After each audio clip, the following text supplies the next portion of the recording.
Hey Ron, this is Rav Natan. I'm in a bad space. I'm in a really frustrated mood and I want to express it to you right now.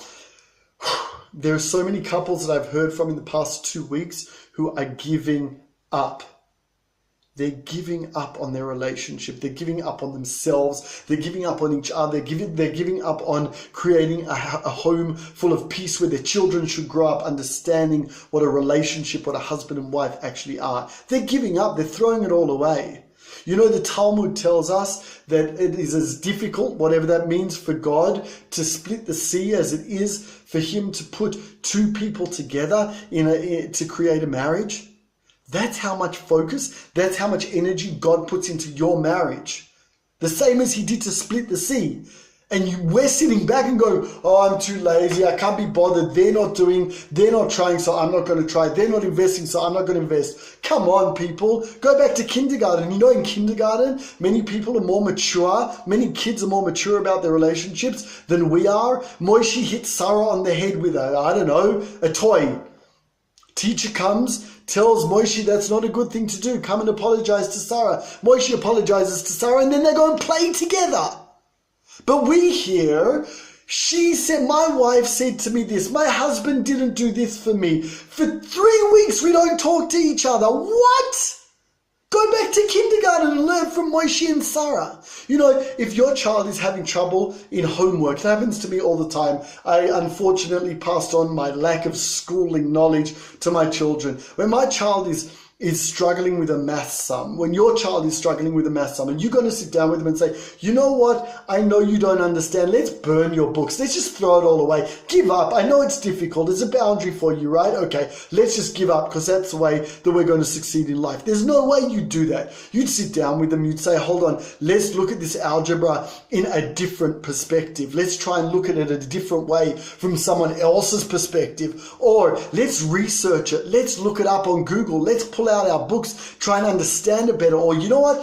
Let's invest by being in touch with somebody who understands algebra and can explain it to us. That's what you'd say to your child who's struggling with their maths. So why aren't we doing that with our relationships?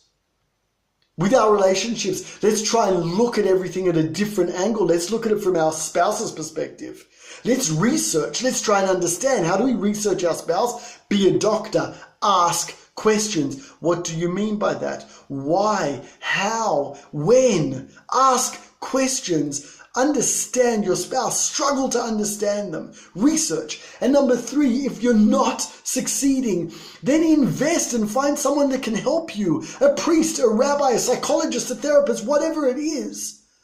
You know what? If at work you're managing people, you're managing someone and they turn around and say, you know what, I don't feel like working because Bob isn't working either. You'd fire them, or at least you'd give them a warning, wouldn't you? So why are we willing to say, well, you know what, I am not willing to have any more patience for my spouse because they're not having patience for me. I'm not willing to invest because they're not investing either. I'm not willing to make changes to who I am because I've asked them to make changes and they're not making changes. You know, the word for love in Hebrew is ahava. It comes from the root word hav, which means give, not receive. Do you know how many men I hear saying, but you know, all of my money goes into the relationship.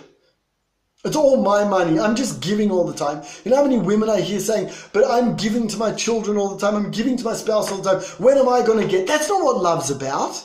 That's not what love's about. Love is about giving. I'm going to finish by telling you this story. It's not a real story, but it's a beautiful story that can send such a message. Guy goes to hell, whatever that may be, and he sees the people sitting around there starving. They're all bones. There's nothing on them, but yet they're surrounded by food and they can't eat. Why can't they eat? Because their hand is too long to get back into their mouth. And then he goes up to heaven, whatever that may be, and he sees exactly the same scene. But everyone's satiated. Everyone has enough food and everyone's eating. Why? Because they also have arms too long to feed themselves. What they're doing, they're feeding each other. They're investing in each other. Guys, don't give up on your relationships. They are meant to be worked on. They are meant to be difficult. You know why? Because when we overcome difficulties, are we powerful? Are we strong? You know, we all see, I'm finishing off now, we all see those Olympics, you know, the guy who wins the race without having a problem in his calf, whatever it is,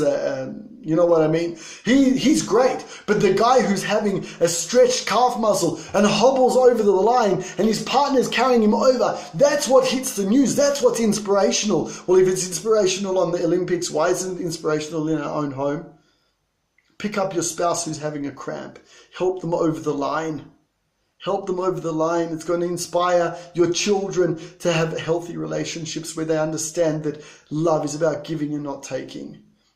It's going to help you get over the next boundary, the next hurdle, because you've already gotten over one and helped each other through it. Don't give up on yourselves. Don't give up on your spouse. God bless you all.